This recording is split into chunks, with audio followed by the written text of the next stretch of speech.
की कहानी एक ऐसी लड़की की जिंदगी पर आधारित है जिसके माँ बाप बचपन में ही गुजर जाते हैं और वो चाचा चाची के रहमो करम पर जिंदगी बसर करने पर मजबूर हो जाती है। लेकिन फिर जो उसकी जिंदगी के साथ खिलवाड़ होता है उसे सुनते हुए भी रूह कांप उठती है। तो दोस्तों, आपसे रिक्वेस्ट है, कहानी को पूरा सुनिएगा। बहुत ही जबरदस्त कहानी है। कभी सोचा भी नहीं था कि जिंदगी इतनी खूबसूरत हो सकती है। मैं बहुत नाजुक दिल लड़की हूँ, डरती थी जमाने से, खासकर उस पल से जब मैं किसी की हमसफर बन जाऊंगी। वो कैसा होगा? अगर वो गाली देने वाला हुआ, या वो रूखे मिजाज का हुआ, या हमारी सोच न मिल सकी तो। मैं बहुत डरती थी ये बातें सोच सोच कर। ये डर मुझे अपने सपने ना देखने देता था।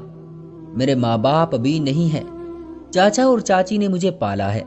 मैंने अपने माँ पिताजी को नहीं देखा था। दादी ने बताया था कि मैं जब 1 साल की थी एक एक्सीडेंट में उनकी मृत्यु हो गई। मैं किसी तरह बच गई तो चाचा चाची सब ने मुझे बहुत प्यार दिया था। कभी मम्मी पापा की कमी महसूस न होने दी। लेकिन मेरे चाचा की बेटी मेरी दीदी, उनकी शादी 2 साल रही, फिर तलाक हो गई। उस तलाक की जिम्मेदार मुझे ठहराया गया क्योंकि दीदी का पति मुझे पसंद करने लगा था, जबकि मैं कभी उनके सामने भी नहीं गई थी। मैं कभी स्कूल में नहीं पढ़ी, लेकिन मुझे फिर भी बहुत कुछ पढ़ना आता है। दीदी मुझे शाम के समय पढ़ा दिया करती थी। मैं घर में रहने वाली लड़की हूँ, लेकिन दीदी भी मुझ पर शक करती थी। फिर उनमें झगड़ा रहने लगा था। दीदी जब भी अपने पति से झगड़ कर आती मुझे बुरा भला कहती, गालियां देती, मेरे लिए न जाने कैसे कैसे शब्द यूज करती। मैं बस चुपचाप सुनती रहती क्योंकि चाची भी अपनी बेटी की तरफदारी करती थी। मैं किससे कहती कि मैं ऐसी लड़की नहीं हूं, लेकिन मुझे फिर भी गलत कहा जाता था। मैं चुप हो जाती थी और फिर ऊपर वाले के सामने बहुत रोती। मेरा ऊपर वाले के सिवा कोई सहारा भी तो नहीं था। हाँ, चाचा मेरे साथ अच्छा व्यवहार करते थे। एक दिन दीदी ने अपने पति के साथ झगड़ा किया। उस दिन झगड़ा ज्यादा बढ़ गया था और उनमें तलाक हो गई। बस फिर मेरी जिंदगी नर्क बन गई। घर वाले मुझे इतना बेइज्जत करने लगे, बात बात पर मेरे चरित्र पर उंगली उठाने लगे। हर गुजरता दिन मेरे लिए किसी सजा से कम नहीं था। मैं सफाई देती देती थक गई। दीदी मुझे नफरत भरी नजरों से देखती। एक दिन दीदी ने उबलता हुआ पानी जानबूझकर मेरे ऊपर गिरा दिया। कहने लगी, हाथ से देगची छूट गई। रात को जब चाचा आए तो वो मुझे डॉक्टर के पास ले गए। मैं काफी जल गई थी। मैं फिर भी खामोश ही रही। किसको सुनाती भला अपना दर्द? दादी भी भगवान को प्यारी हो गई थी। मैं बेटी से नौकरानी बन गई। चाची मुझे कहती थी तू मनहूस है, मुझे शराब दिया करती थी। मैं बहुत रोती, मुझे मम्मी पापा की बहुत याद आती। काश मेरी माँ होती तो मैं उनको सब कुछ बताती। पापा से कहती मुझे कितना गलत बोला जाता है, मुझ पर तरह तरह के इल्जाम लगाए जाते हैं। चाचा कभी कभी मेरी तरफदारी करते, मगर चाची उनको भी खूब सुनाती और फिर उन्हें अपनी बेटी का भी गम था और फिर वो भी चुप हो जाते थे। और फिर एक दिन चाचा ने मेरी शादी करने का फैसला किया। चाची कहती थी कि किसी तलाकशुदा के साथ शादी कर दो इसकी, हम इस मनहूस को दहेज नहीं दे सकते। मैं सोचती थी कि आत्महत्या कर लूं, लेकिन फिर भी मैं ऊपर वाले से मदद मांगा करती थी। फिर एक दिन रिश्ता कराने वाला मेरे लिए एक रिश्ता लेकर आया। कहने लगा लड़का गरीब है, उसका कोई बहन भाई भी नहीं है, माँ है बस, उसे दहेज भी नहीं चाहिए। चाचा ने पहले मना कर दिया कि फ्रॉड लोग भी हो सकते हैं, क्योंकि वो पहले भी एक धोखा खा चुके थे। चाचा को सब पता था कि मेरा उनके दामाद के साथ कोई चक्कर नहीं था, बस वही मुझ पर बुरी नजर रखता था और तलाक की वजह भी कुछ और थी। मगर चाची और दीदी ने सारा इल्जाम मुझ पर लगा दिया था। अब चाची चाहती थी कि मेरी भी जिंदगी ऐसे ही तकलीफ में गुजरे जैसे उनकी बेटी की गुजरी है। खैर, बात बढ़ते बढ़ते रिश्ता तय हो गया। मैं बहुत परेशान थी, डर रही थी अपने अंजाम से, अपने आने वाले कल से, क्योंकि मेरी शादी नहीं की जा रही थी। मुझे घर से बस निकाला जा रहा था, एक बोझ उतारा जा रहा था। रिश्ते वाले ने हमें बताया था कि लड़के वाले बहुत गरीब हैं, लेकिन जब बारात आई तो बड़ी बड़ी महंगी कारें थी, जैसे कि किसी राजकुमार की शादी हो। सारा गांव हैरान था। चाचा चाची दीदी सब परेशान हो गए, लेकिन किसी ने कोई बात न की। शादी हुई, मुझे विदा कर दिया गया। मैं बहुत रोई थी। मैंने जाते हुए दीदी के पांव को छुआ था, चाची से भी माफी मांगी। मैं जब ससुराल में पहुंची, एक आलीशान घर था।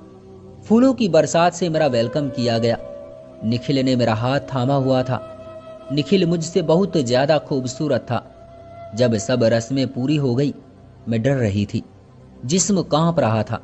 निखिल मेरे पास बैठा, मेरा हाथ थामा और मेरी आंखों में देख कर बोला, मैं जानता हूं बहुत सवाल हैं आपके दिमाग में, सबके जवाब मिल जाएंगे आपको समय के साथ साथ। चले पहले ऊपर वाले से प्रार्थना करें कि हम दोनों को कभी जुदा ना करे। मुझे बहुत भूख लग रही थी। मुझसे भूख बर्दाश्त भी नहीं होती थी, लेकिन किसे कहती कि मुझे भूख लगी है। भूख लगने से मेरा शुगर लेवल कम हो जाता था। मैंने डरते हुए कहा, क्या मुझे कुछ खाने को मिल सकता है?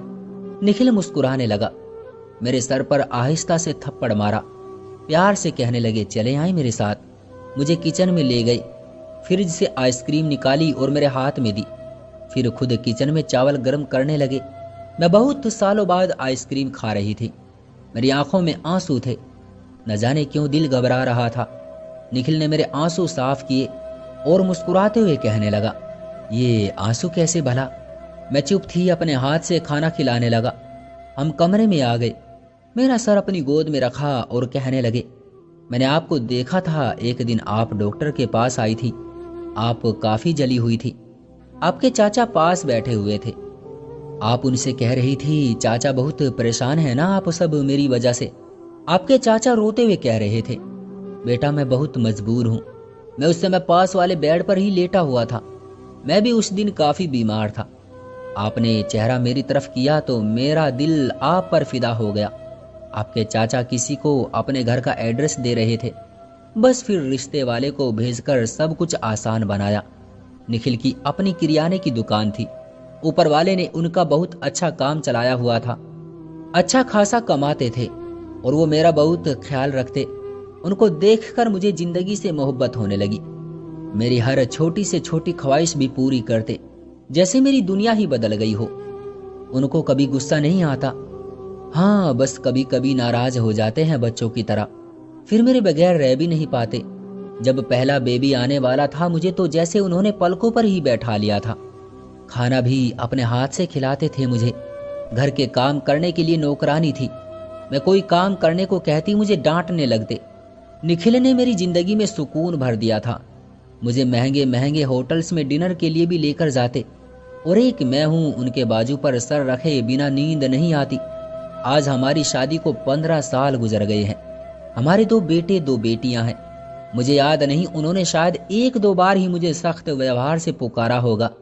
कभी कभी मुझे चाचा चाची के घर भी ले जाते हैं। चाचा चाची ने दीदी की भी दूसरी शादी कर दी थी, मगर दीदी को वहां से भी तलाक हो गई है।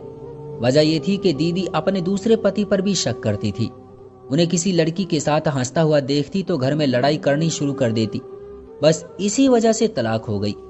एक दिन चाची ने मुझसे ये कहते हुए माफी मांगी कि सारा कसूर उनकी बेटी का था। निखिल मुझे कई बार घुमाने के लिए भी ले गए हैं। मैं क्या थी, मुझे क्या बना डाला, मैं नहीं जानती ये सब कैसे हुआ है। ऊपर वाला ही सब बेहतर जानने वाला है।